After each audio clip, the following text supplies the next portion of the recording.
नमस्कार दोस्तों, स्वागत है आप सभी का हमारे चैनल पौराणिक लोक पर। राधे राधे। हरे कृष्णा। प्रिय मित्रों, आप सभी को सोमवती अमावस्या के व्रत की हार्दिक शुभकामनाएं। मित्रों, सोमवार को पड़ने वाली अमावस्या को सोमवती अमावस्या कहते हैं। ये वर्ष में लगभग 1 अथवा 2 ही बार पड़ती है और इस अमावस्या का हिंदू धर्म में विशेष महत्व होता है। विवाहित स्त्रियों द्वारा इस दिन अपने पतियों के दीर्घायु कामना के लिए व्रत रखने का विधान होता है। इस दिन मौन व्रत रहने से सहस्त्र गोदान का फल मिलता है। शास्त्रों में इसे अश्वत्थ प्रदक्षिणा व्रत की भी संज्ञा दी गई है। अश्वत्थ यानी पीपल वृक्ष और प्रदक्षिणा यानी कि परिक्रमा करना होता है। अर्थात इस दिन विवाहित स्त्रियों द्वारा पीपल के वृक्ष की दूध, जल, पुष्प, अक्षत, चंदन इत्यादि से पूजा करने के बाद पीपल के वृक्ष के चारों ओर 108 बार धागा लपेटकर परिक्रमा की जाती है। सोमवती अमावस्या के दिन विशेष रूप से भगवान शिव की उपासना की जाती है। ऐसी मान्यता है कि जो व्यक्ति सोमवती अमावस्या की व्रत रखता है, उसकी सभी मनोकामनाएं पूरी होती हैं और अखंड सौभाग्य की प्राप्ति होती है। साथ ही साथ सोमवती अमावस्या के दिन इस साल का पहला सूर्य ग्रहण भी लगने जा रहा है, तो इस व्रत का महत्व और भी बढ़ जाता है। मित्रों, इस दिन सोमवती अमावस्या की कथा का पाठ करना या श्रवण करना बहुत ही शुभ माना जाता है। तो चलिए मित्रों, भोलेनाथ और माता पार्वती के चरणों का ध्यान करते हुए सुनते हैं सोमवती अमावस्या की बहुत ही सुंदर कथा।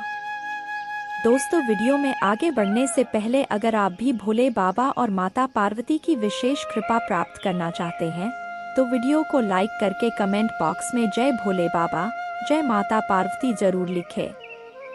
मित्रों, प्राचीन समय की बात है।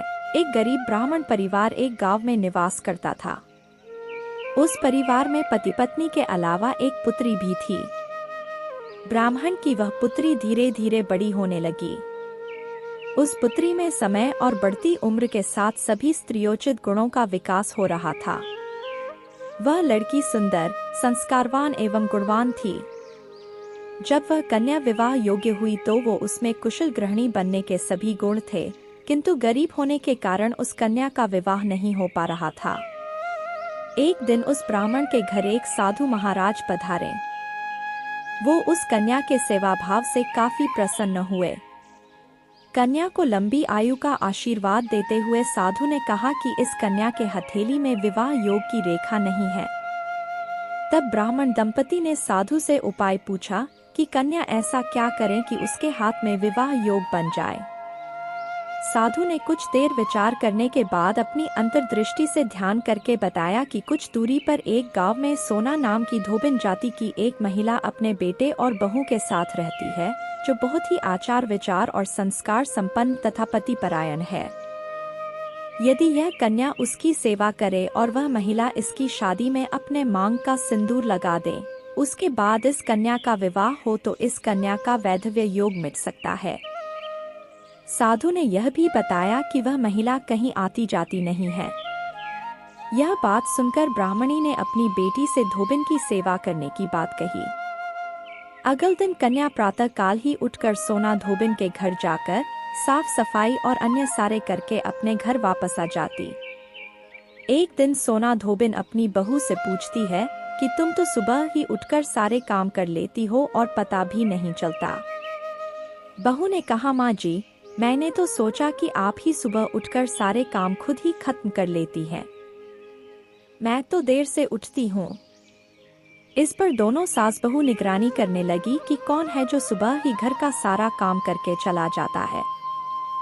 कई दिनों के बाद धोबिन ने देखा कि एक कन्या मुन्ह अंधेरे घर में आती है और सारे काम करने के बाद चली जाती है।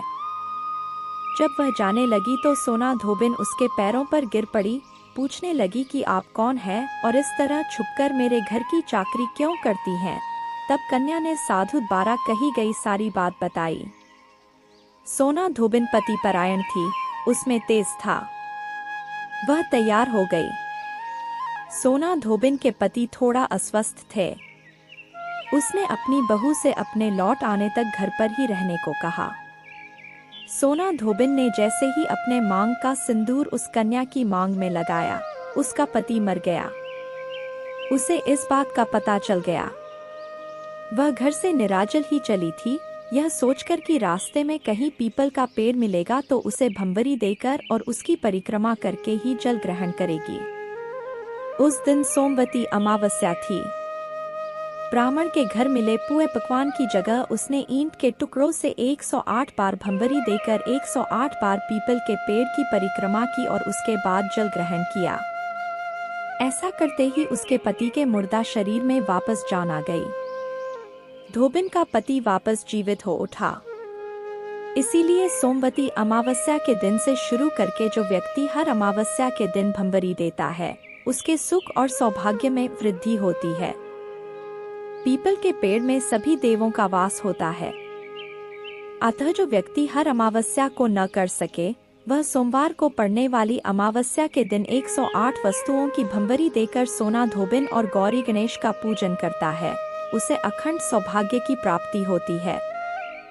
ऐसी प्रचलित परंपरा है कि पहली सोमवती अमावस्या के दिन धान, पान, हल्दी, सिंदूर और सुपारी की भंवरी दी जाती है। उसके बाद की सोमवती अमावस्या को अपने सामर्थ्य के हिसाब से फल, मिठाई, सुहाग सामग्री, खाने की सामग्री इत्यादि की भंवरी दी जाती है और फिर भंवरी पर चढ़ाया गया सामान किसी सुपात्र ब्राह्मण, ननंद या भांजे को दिया जा सकता है।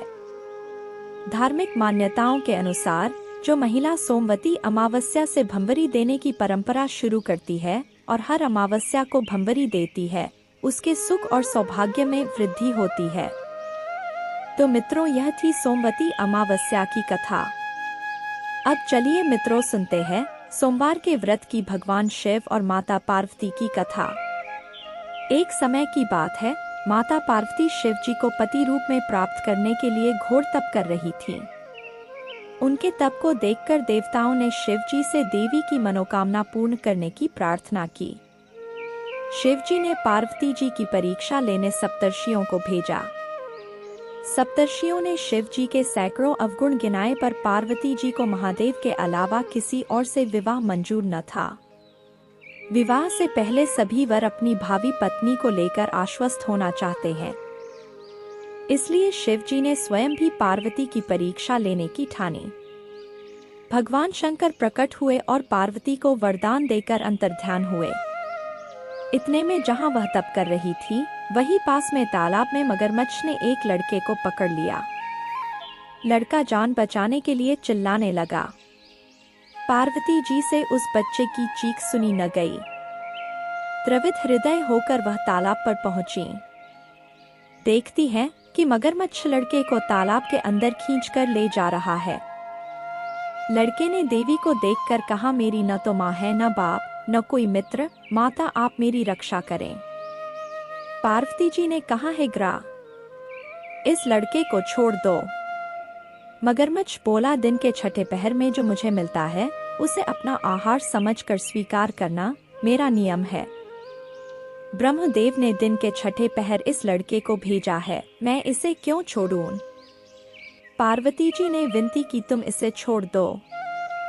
बदले में तुम्हें जो चाहिए वह मुझसे कहो। मगरमच्छ बोला, एक ही शर्त पर मैं इसे छोड़ सकता हूँ। आपने तप करके महादेव से जो वरदान लिया, यदि उस तप का फल मुझे दे दोगी तो मैं इसे छोड़ दूंगा। पार्वती जी तैयार हो गईं। उन्होंने कहा, मैं अपने तप का फल तुम्हें देने को तैयार हूँ, लेकिन तुम इस बालक को छोड़ दो। मगरमच्छ ने समझाया, सोच लो देवी, जोश में आकर संकल्प मत करो। हजारों वर्षों तक जैसा तप किया है वह देवताओं के लिए भी संभव नहीं। उसका सारा फल इस बालक के प्राणों के बदले चला जाएगा। पार्वती जी ने कहा, मेरा निश्चय पक्का है, मैं तुम्हें अपने तप का फल देती हूँ, तुम इसका जीवन दे दो। मगरमच्छ ने पार्वती जी से तपदान करने का संकल्प करवाया। तप का दान होते ही मगरमच्छ का देह तेज से चमकने लगा। मगर बोला, हे पार्वती, देखो तप के प्रभाव से मैं तेजस्वी बन गया हूँ। तुमने जीवन भर की पूंजी एक बच्चे के लिए व्यर्थ कर दी। चाहो तो अपनी भूल सुधारने का एक मौका और दे सकता हूँ। पार्वती जी ने कहा, है ग्रा, तब तो मैं पुनः कर सकती हूँ, किंतु यदि तुम इस लड़के को निगल जाते तो क्या इसका जीवन वापस मिल जाता? देखते ही देखते वह लड़का अदृश्य हो गया। मगरमच्छ लुप्त हो गया। पार्वती जी ने विचार किया, मैंने तप तो दान कर दिया है, अब पुनः तप आरंभ करती हूँ। पार्वती ने फिर से तप करने का संकल्प लिया। भगवान सदाशिव फिर से प्रकट होकर बोले, पार्वती, भला अब क्यों तप कर रही हो? पार्वती जी ने कहा, प्रभु, मैंने अपने तप का फल दान कर दिया है। आपको पति रूप में पाने के संकल्प के लिए मैं फिर से वैसा ही घोर तप कर आपको प्रसन्न करूंगी। महादेव बोले, मगरमच्छ और लड़के दोनों रूपों में मैं ही था। तुम्हारा चित्त प्राणी मात्र में अपने सुख दुख का अनुभव करता है या नहीं, इसकी परीक्षा लेने को मैंने यह लीला रची। अनेक रूपों में दिखने वाला मैं एक ही एक हूँ। मैं अनेक शरीरों से अलग निर्विकार हूँ। तुमने अपना तप मुझे ही दिया है, इसलिए अब और तप करने की जरूरत नहीं है। देवी ने महादेव को प्रणाम कर प्रसन्न मन से विदा किया। यह थी मित्रों आज की कथा। अगर आपको हमारी वीडियो अच्छी लगी हो तो लाइक करें और चैनल को सब्सक्राइब जरूर करें।